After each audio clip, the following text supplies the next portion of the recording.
construção, um signo da construção fílmica. E ele se baseia para fazer isso na narrativa, completamente na narrativa. E ele faz isso utilizando a narrativa da gramática cinematográfica. Só que mesmo assim estabelecendo uma relação que para mim não era tão clara até esse encontro, dessas discussões, que é uma relação muito forte com a narrativa. O cinema, não é isso mesmo. O cinema de Stutt é essencialmente o cinema narrativo. Ele mesmo explicitamente declara que todos que achavam absurdo criarem roteiros inventados, tendo uma tanta riqueza da projeto orgânico. Agora, ele tem um antecedente. Não sei se você estava na minha palestra. Eu já falei da importante. Esse aqui deriva também de gosto para a narrativa, essa poética dele, essa maneira de se expressar cinematograficamente. Etc. Nasce também de uma base cultural que ele tem. Ele tem uma formação literária e artística em geral muito sólida. Ele teve o privilégio de nascer em Conte, nasce numa das famílias mais nobres da Itália. Ele é nobre, era conde, chamado Conde Vermelho, porque era nobre, aristocrático e comunista. Então, tem essas contradições, né?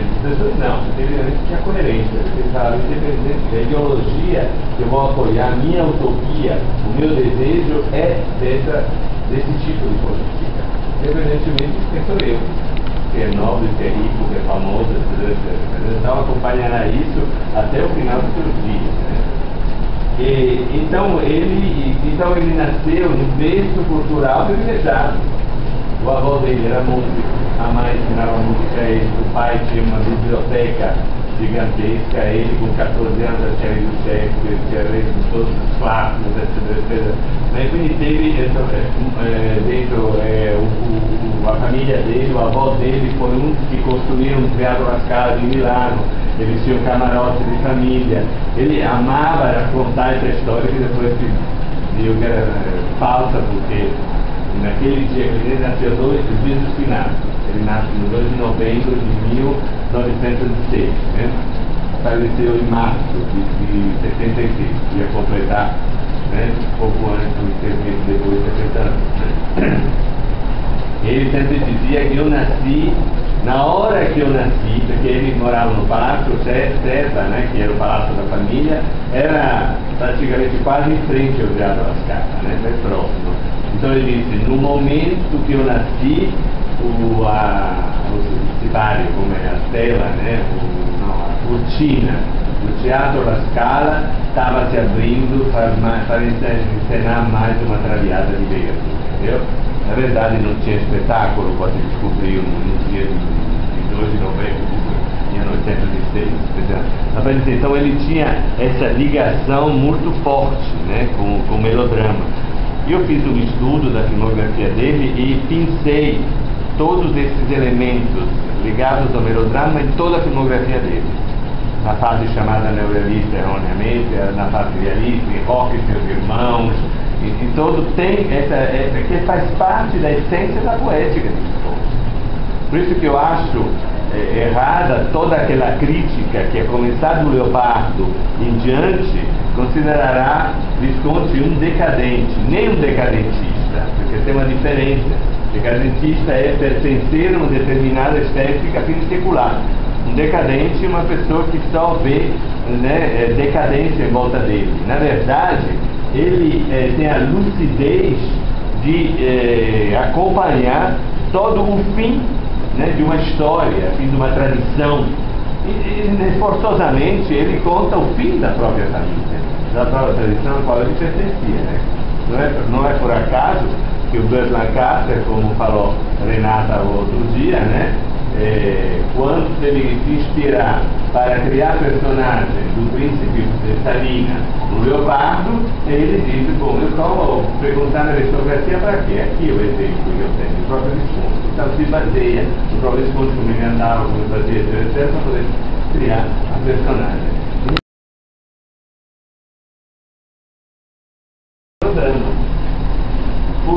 a cena é toda construída como é construída a Carmen de Bizet. Como Carmen é assassinada também para aquele nobre, né, que não suporta, ele está apaixonado por Toledo, etc., e a assassina, é da mesma forma como Simone mata Nádia. O diálogo dos dois, quando ela joga na cara de Simone, dizendo: eu tenho nojo de você, você nunca me terá. É a mesma fala que Carmen tem, entendeu? E como na obra, no momento que o toreador ganha, né, ela está sendo assassinada, Nádia está sendo assassinada. Você lembra que tem aquele corte da cena onde ele coloca sem nenhum tipo, um corte total e absoluto, não faz de sobreposição, nada. A cena da luta e Rocco que está ganhando na luta, entendeu? Então você vê como é forte, né, o melograma dentro da... E é incrível que eles conseguem fazer cinema, construir essa linguagem mesmo com todas as outras agregações. Isso.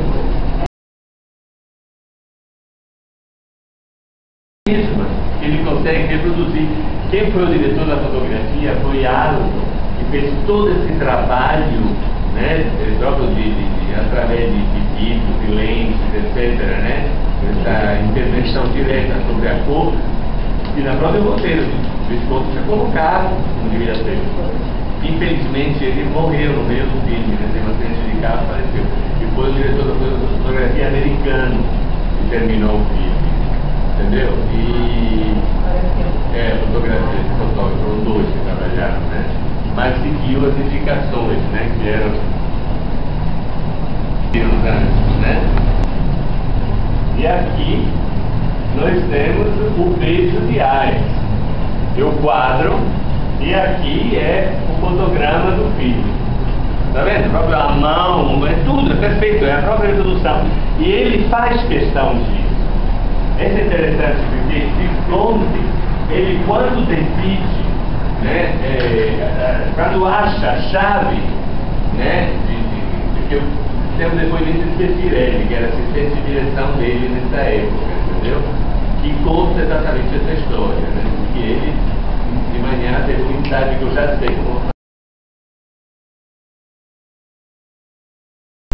eu falei, aquele foi fundamental, aquele exemplo. Ele, antes de trabalhar em cinema, ele era rico, jovem, bonito, tudo tinha, né? Então fazia uma vida mundana, né? Antes de descobrir, como ele diz, o caminho de Damasco, né? Na França, na casa de Coco Chanel, ele conhece Renoir, o cineasta Renoir, que convida ele a trabalhar no filme Quartier de Campagne, e lá ele descobre o que realmente ele quer fazer. Então, de lá que, com 33 anos, ele começa a trabalhar em cinema, né? E antes dele criar Chamaras, ele criava cavalos de corrida, de competição, entendeu? Só que ele não era o jovem senhor que ficava em casa, deixando que os serviçais cuidassem, ou gli staglieri, né? Não sei como se diz em italiano, que eles cuidam dos cavalos.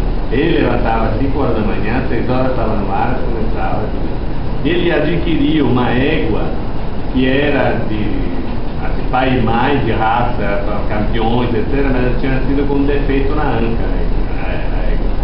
E ele comprou, treinou pessoalmente e a transformou numa campeã. Então ele gostava do desafio. Visconti é uma loucura, ele podia não ter feito nada na vida. Ele trabalhou, você tem que considerar, gente, que ele fazia cinema, contemporaneamente ele fazia teatro, contemporaneamente ele fez melodrama. Ele saía do estúdio ou das locações, ia no teatro fazer os ensaios, entendeu? Ele, durante a filmagem do Leopardo, que foi aquilo que foi de dificuldade, etc., ele escreveu uma ópera lírica musicada junto com o Sanjus, que era outro, trabalhava com ele como roteirista, etc., musicada pelo maestro que depois acabou casando com a irmã mais nova dele, etc., e ensaiando a montagem de Diablo in Giardino, se chama essa obra, durante o Leopardo. Ele não parava, era uma coisa atrás da outra, a vida toda. O vício dele era trabalhar. Uma coisa... cigarro, né? Ele fumava 100 cigarros por dia.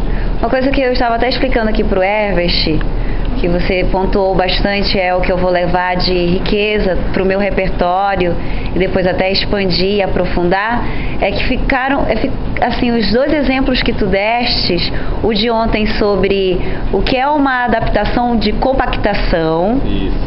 E o que é uma adaptação de um roteiro de ampliação, como foi hoje. Aí eu queria que tu reforçasses isso. Não, porque a adaptação é o momento no qual a pessoa que está fazendo essa função decide o que tirar, o que ampliar, o que cortar, tá certo? Normalmente o normal é o quê? É que essas do romance você tem que compactar forçosamente, né? Mas às vezes tem contos como esse que nós tratamos hoje, né, Ascenso, que permite, né, uma ampliação.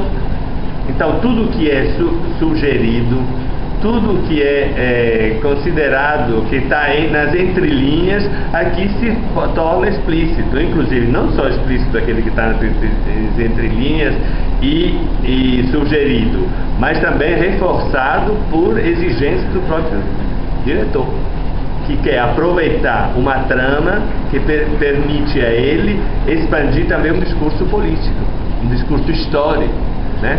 E ele faz isso no filme, ele consegue fazer isso com o primor que nós vimos, né? Nesse filme, tá certo?